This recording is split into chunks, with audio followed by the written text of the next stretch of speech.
How do you look ahead with confidence, even when the future seems more uncertain than ever? We'll find out in this edition of the SC20 News Desk. I'm Charla Bocchicchio, and my guest is Bronis de Supinski, who's closely watching what's going on with SC20 because he is the general chair of SC21. Welcome, Bronis. So, how are you facing the uncertainty of a conference that won't happen until November of 2021? Well, so usually SC is a 3-year planning activity. So we had, most of that first year. I mean, we had a first year, but the first part of that first year is not that much. Through March, we'd gotten a lot done. We'd visited St. Louis twice back in 2019 and got a pretty good idea from those visits how things are going to work with the America's Center is like, how the hotels are relative to the location of the conference.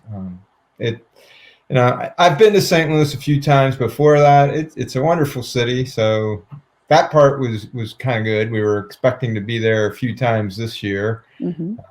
That has not happened. No, not at all. So when you, so it's, look, in this time, there's so many unknowns for all of us, and I can't imagine what it's like for you planning this huge event.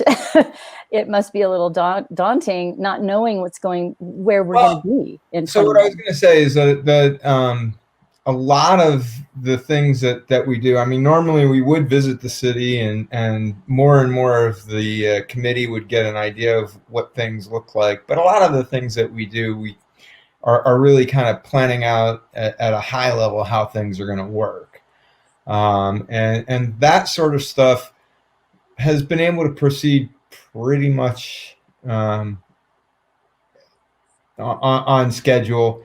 We are also, frankly, pushing some of the things that we would do later so that we get a better idea of what things will look like in November 2021. Right. We're actually pretty confident that we will have an in-person conference in 21. Okay, I was just going to ask. The audience is also believing that.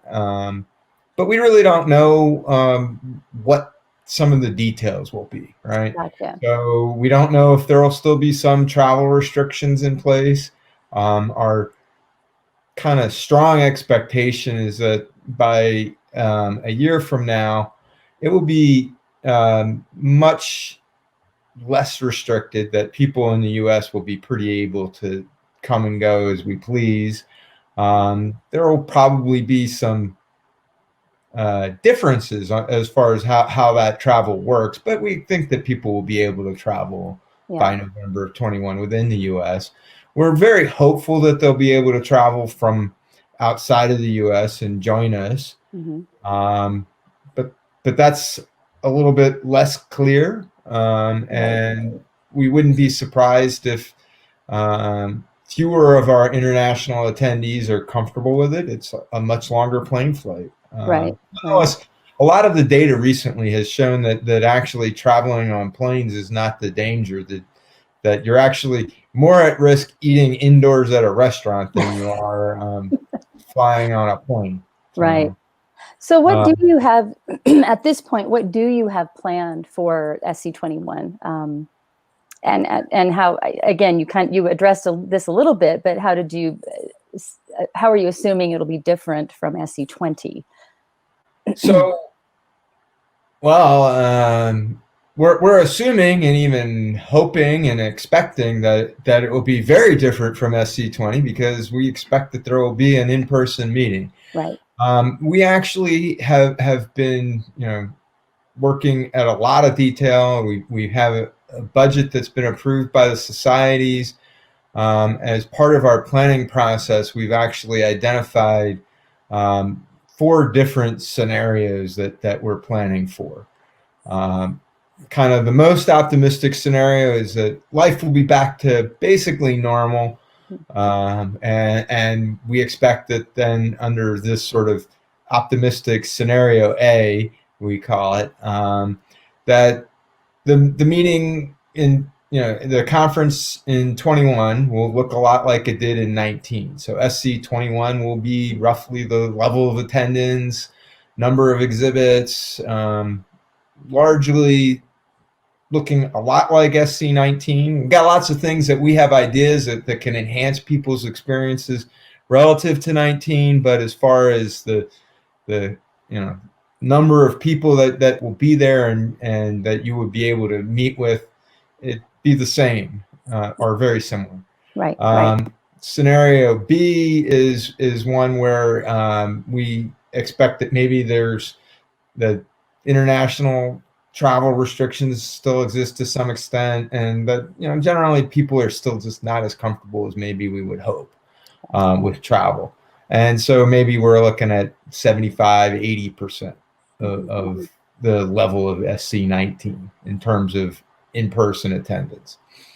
Scenario C kind of takes us to the bottom of that scale. The way I'm looking at it really is that there's kind of a continuum from very reduced in-person participation, 30, 25, 30%, all the way up to what we saw in SC19, and maybe even a little bit more. Who knows? And then scenario D is the one that we have to plan for. We have to be aware as a possibility that really things aren't any better. So thinking about all of those different scenarios, I think it's brilliant, and you have to plan that way. Does one of those scenarios include having live participants and an online virtual attendance as well? Kind of a hybrid? I prefer not to call it a hybrid. Okay. I guess at times I've called it a hybrid, but first of all, if we're at scenario C, if we're at the bottom of in-person attendance, that means that there's an awful lot of people that can't attend, whether it's because there are travel restrictions in place and they're not allowed to attend, or we have social distancing requirements at the convention center, the Americas Center. And so we have to restrict the number of people that we can actually accommodate. Again, we actually think these things aren't too likely, but in those scenarios, there's no choice but to support having virtual participation. Right. And if we're, we won't know until very late in our planning process. Even if until like next June, we're still not able to have large in-person meetings. Right. We could still easily have it in November, and we have to keep going with that plan. Right. All right. Which means that we might not know until September or October if we end up being in the I don't think it's going to happen fully virtual scenario. But that means that we have to be planning all along to be able to move anywhere along this continuum of in-person activities and even switching, flipping the switch and being fully virtual.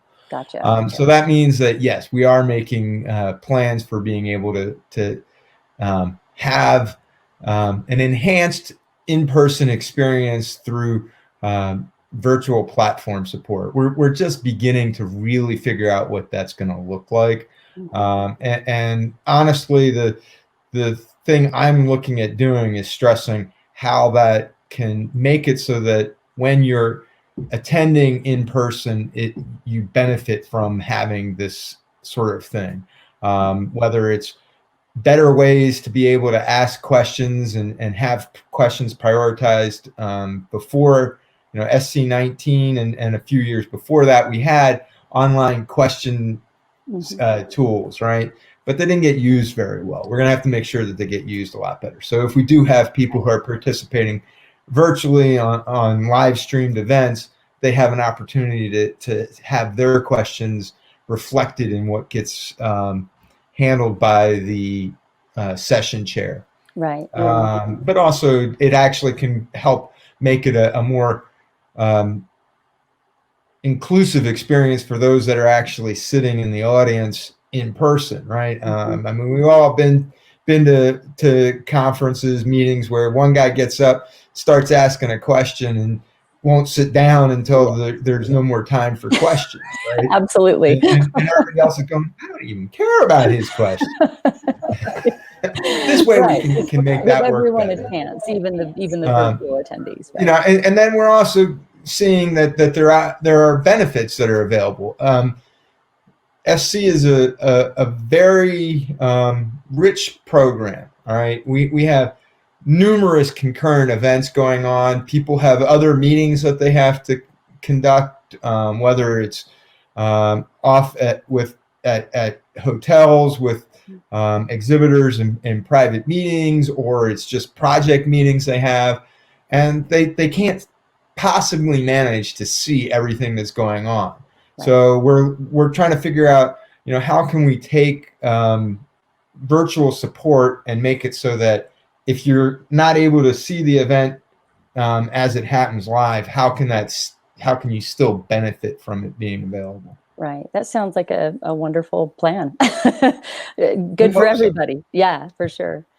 So thinking about the SC series of conferences in general, I'm curious. I've been asking this question before, but in our global pandemic, why do you think the SC series of conferences are important to the future of our planet, if they are?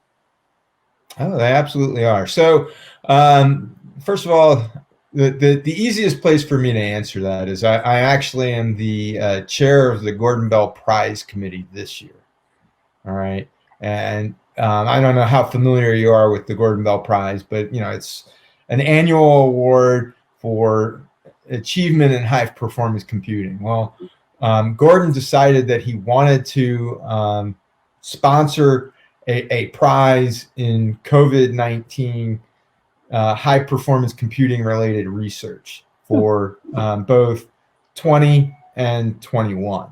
Okay. All right. So for 20, he came to this conclusion, not surprisingly, kind of late in the game. Usually the nominations are due in April. So he actually realized that he wanted to do this a week before the deadline for the prizes for the regular award. And it was obvious that, well, that wouldn't really work unless we changed the deadline, and that wouldn't be fair to people who've been, you know, actively working on those submissions for the regular prize. So this year we have a separate prize, separate special prize with a separate process.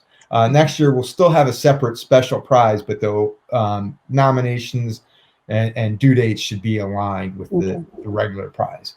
Gotcha. But as a result, I'm getting a lot of exposure to the wide wealth of research that's going into how the disease works, how it spreads, you know, basically how high performance computing is altering our understanding of the disease and possible treatments and vaccines. Really, what we're seeing is that the SC community has a lot to offer when we are faced with a crisis such as we have today.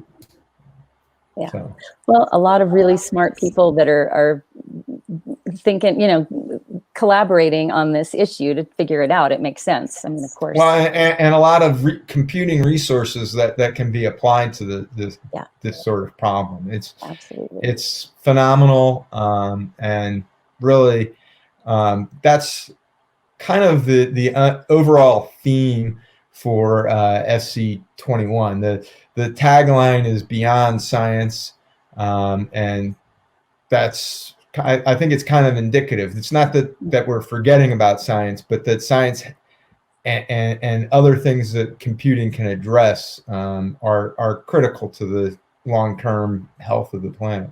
Excellent. So do you have any advice for the prospective attendees of next year's conference who are kind of weighing whether or not they want to participate? I guess a lot of it's going to be up to, like you said, travel restrictions.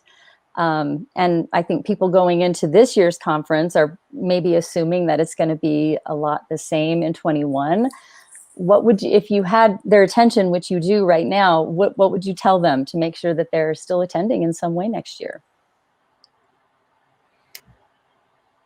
Well, first of all, you know, I would say that don't hesitate to participate. We will always make sure that your health is of our top concern. We will find ways to accommodate people. We will, if things are still in a risky current state, we will require people to be wearing masks. Everything we see says that we can actually put on an in-person event in that time frame that is respectful of people's health and allows them to accomplish what they would expect to accomplish in a normal year. And as I said, we are basically faced with the reality that conferences are going to be different in the future, and there will be virtual aspects to any meeting from now forward. Right. It's not going to return to being, if you're not in person, you're not there. Yeah. Which will open it up to a lot of other people who wouldn't be able to travel, which I think is fantastic. Well, all right. Any final words for us, Bronis? Any little sneak peeks into next year's conference you wanna give us? Any? Well, I think we're looking to have one of the most inclusive conferences ever. We've actually started one initiative already. That's what we're calling the New Volunteer Initiative. Hea Nam from Los Alamos National Laboratory has been the chair for that, and she's been working closely with AJ Lauer from NCAR, who's the SC21 Inclusivity Chair.